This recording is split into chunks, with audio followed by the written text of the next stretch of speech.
గౌరవనీయులైన ప్రధాన ఉపాధ్యాయులకు మరియు నా తోటి విద్యార్థులకు శుభోదయం.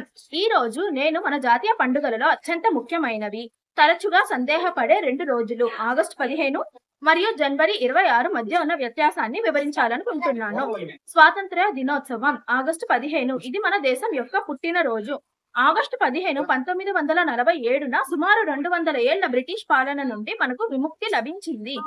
ఈ రోజున గాంధీజీ, భగత్ సింగ్, నెహ్రూ వంటి మహనీయుల త్యాగాలను స్మరించుకుందాం.